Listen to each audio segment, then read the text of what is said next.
Hi అండి, నేను మీ Chandrika. Welcome back to Ask Wonders. ఈరోజు వీడియోలో ఒక టేస్టీ చికెన్ ఫ్రై రెసిపీని చూపించబోతున్నాను.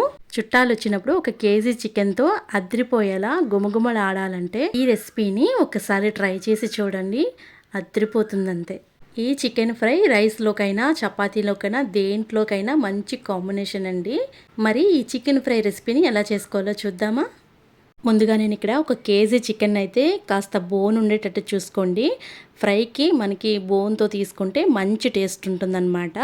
నీట్గా 2-3 సార్లు నిమ్మరసం ఉప్పు వేసి బాగా కడిగేసి నీట్గా క్లీన్ చేసుకున్న తర్వాత 1/2 టీ స్పూన్ పసుపు, 2 టేబుల్ స్పూన్ల కారం, అలాగే దీంట్లోకి మంచి కలర్ ఉన్న కారం యూజ్ చేసుకోండి, మనకి ఫ్రై అనేది బాగా వస్తుందన్నమాట. 1 టేబుల్ స్పూన్ సాల్ట్ వేయండి. తర్వాత ఒక్క నిమ్మ చెక్కని చక్కగా ఈ నిమ్మరసం చక్కగా పిండేసుకొని మొత్తం మ్యాగ్నేట్ చేయాలండి. ప్రతి పీస్కి మీరు నిమ్మరసం, కారం, ఉప్పు అన్నీ బాగా పట్టేలాగా మసాజ్ చేసి ఒక అరగంట పాటైనా సరే దీన్ని మూత పెట్టి పక్కన పెట్టుకోవాలన్నమాట. ఎందుకంటే చికెన్ మ్యాగ్నేట్ అయితే మనకి ఫ్రై అనేది చాలా బాగా వస్తుంది, మంచి టేస్ట్ ఉంటుందన్నమాట. ఇలా ప్రతి ముక్కలకి కూడా బాగా ఉప్పు కారం బాగా పట్టించి మూత పెట్టి పక్కన పెట్టండి. ఇప్పుడు చికెన్ ఫ్రైలోకి మనం మసాలా ప్రిపేర్ చేసుకుంటున్నాం. ఒక ప్యాన్లోని 2 టేబుల్ స్పూన్ల వరకు ధనియాలు వేయండి. తర్వాత 1 టేబుల్ స్పూన్ జీలకర్ర, అలాగే 1 టేబుల్ స్పూన్ సోంపు తీసుకోండి. అలాగే 1 టేబుల్ స్పూన్ మిరియాలు కూడా వేసుకోవాలి. ఇప్పుడు వీటన్నిటిని కూడా మనం కొంచెం దోరగా వేయించాలి, మరీ మాడిపోకూడదండి. జస్ట్ వేడెక్కితే సరిపోతుందన్నమాట.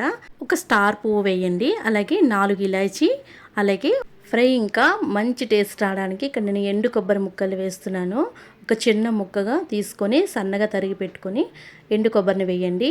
ఇది కూడా కొంచెం దోరగా వేగాలన్నమాట, మరీ మాడిపోకుండా చక్కగా ఇలా వేయించుకోండి. ఇప్పుడు కొద్దిగా దీంట్లోకి ఒక 2 రెమ్మల వరకు కరివేపాకు వేసుకొని ఇది కూడా చక్కగా ఆకు వేగేలా చూసుకోండి.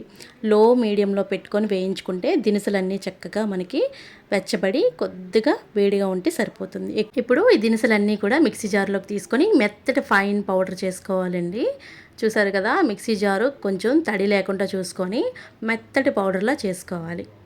ఇప్పుడు ఈ దినుసులన్నీ కూడా ఫైన్గా గ్రైండ్ చేసుకుంటే మనకి మెత్తగా వస్తుందన్నమాట. చూసారా, నేను ఇక్కడ గ్రైండ్ చేసి చూపిస్తున్నాను కదా, మనకి పౌడర్ అనేది ఇలా ఉంటే సరిపోతుంది. మనం దినుసులు కానీ మాడించినట్లయితే మీరు పౌడర్ అనేది బ్లాక్గా వచ్చేస్తుందండి. జస్ట్ మనకి లైట్ గ్రీన్ కలర్లో ఉండాలి పౌడర్. ఇప్పుడు ఒక బాండీ తీసుకోండి.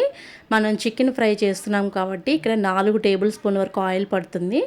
ఫ్రైస్కి ఎప్పుడు కూడా కొంచెం ఆయిల్ ఎక్కువ ఉంటే బాగుంటుంది కాబట్టి 4 టేబుల్ స్పూన్ ఆయిల్ వేసుకొని సన్నగా తరుక్కున్న 2 ఉల్లిపాయలు 1 కప్పు వరకు వేసుకోండి. ఇక్కడ 4 పచ్చిమిరపకాయలు చీలికల్లా చేసి వేసుకోండి. ఇప్పుడు పచ్చిమిరపకాయలు, ఉల్లిపాయలు మంచి దోరగా వేగాలండి. లైట్ గోల్డెన్ షేడ్ వస్తే సరిపోతుందన్నమాట. ఉల్లిపాయలు బాగా వేగడానికి ఇక్కడ నేను 1/2 టీ స్పూన్ వరకు ఉప్పు వేస్తున్నాను. ఉప్పు వేసిన తర్వాత మంచి షేడ్ వచ్చిన తర్వాత చక్కగా వేయించుకోండి. ఇప్పుడు ఇక్కడ 2 టేబుల్ స్పూన్ల వరకు జీడిపప్పుని యాడ్ చేస్తున్నాను.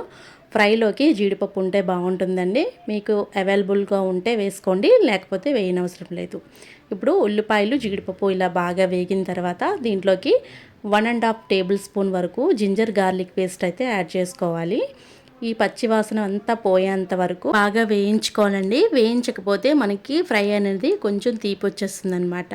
ఇప్పుడు బాగా వేయించిన తర్వాత దీంట్లోకి కొద్దిగా కరివేపాకు వేయండి, 1 రెమ్మ. ఇది కూడా చక్కగా వేయించండి. అడుగు మాడకుండా లో మీడియంలోని అండ్ హై మీడియంలో అడ్జస్ట్ చేసుకొని చక్కగా వేయించుకోండి. ఇప్పుడు ముందుగా మనం నానబెట్టుకున్న చికెన్ ఉంటుంది కదా, చికెన్ మొత్తాన్ని కూడా ఇందులోకి వేసేసేయండి. ఇప్పుడు చికెన్ నుంచి వచ్చిన వాటర్తోనే మనకి చాలా వరకు ఫ్రై అవ్వాలన్నమాట. చికెన్ బాగా కలిపేసి ఒక 10 నిమిషాల వరకు ఇది మనం ఫ్రై చేసుకోవాలండి. మూత పెట్టి అప్పుడప్పుడు చూసుకుంటూ 10 నిమిషాల వరకు చికెన్ని బాగా ఫ్రై చేయాలి. ఇక్కడ మనం ఎలాంటి వాటర్ యూస్ చేయకుండా చికెన్ నుంచి వచ్చిన వాటర్తోనే బాగా డ్రై అయ్యేంత వరకు చికెన్ని వేయించుకోవాలండి. మూత పెట్టి ఒక 15 నిమిషాల వరకు అయినా సరే కుక్ చేసుకోవాలి. ఇప్పుడు మూత తీసి చూస్తున్నాను కదా, చూపిస్తాను చూడండి. చూసారా, ఇప్పుడు దానిలో నుంచి వచ్చిన వాటర్తోనే చాలా వరకు వేగిపోయింది. ఇట్లా వేగిపోతే సరిపోతుందన్నమాట. అడుగు మాడకుండా బాగా కలుపుకోవాలన్నమాట. మాడిపోకుండా బాగా కలుపుకుంటే ఫ్రై అన్నది మనకి బాగా వస్తుందన్నమాట. మధ్య మధ్యలో చూసుకుంటూ చికెన్ని బాగా వేయించుకోవాలండి మూత పెట్టి. ఇప్పుడు నేను కరెక్ట్గా 15 నిమిషాల తర్వాత ఈ చికెన్ ఫ్రై చూపిస్తున్నాను చూసారా.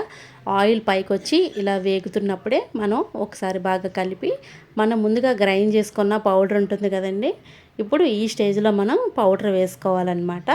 ఇలా ఆయిల్ బయటకు వచ్చిన తర్వాత చికెన్ అనేది బాగా ఫ్రై అయినట్టండి. ఇప్పుడు ముందుగా మనం గ్రైండ్ చేసుకున్న ఈ మిశ్రమం ఉంటుంది కదా మసాలా, ఈ మసాలా పౌడర్ని ఇక్కడ నేను 4 టేబుల్ స్పూన్ల వరకు వేస్తున్నానండి. మీరు చూసుకొని వేసుకోండి. ఇక్కడ నేను 4 టేబుల్ స్పూన్ వరకు వేసిన తర్వాత లో మీడియంలో పెట్టి ఇది మనం ఫ్రై చేయాలి. ఈ పౌడర్ వేసిన తర్వాత లో టు మీడియం అడ్జస్ట్ చేసుకుంటూ ఫ్రై అనేది మాడిపోకుండా మనం ఫ్రై చేసుకుంటే సూపర్ టేస్టీగా ఈ చికెన్ ఫ్రై అయితే మనకి రెడీ అయిపోతుందన్నమాట. ఇంకా మీరు డ్రై కావాలి, ఇంకా రోస్ట్గా కావాలంటే లో మీడియంలో పెట్టుకొని ఇంకా కుక్ చేసుకుంటే మరింత టేస్ట్గా ఉంటుందన్నమాట. చివరిగా కొంచెం కొత్తిమీరతో మనం గార్నిష్ చేసుకుంటే ఫ్రై అనేది మంచి టేస్ట్ వస్తుందన్నమాట.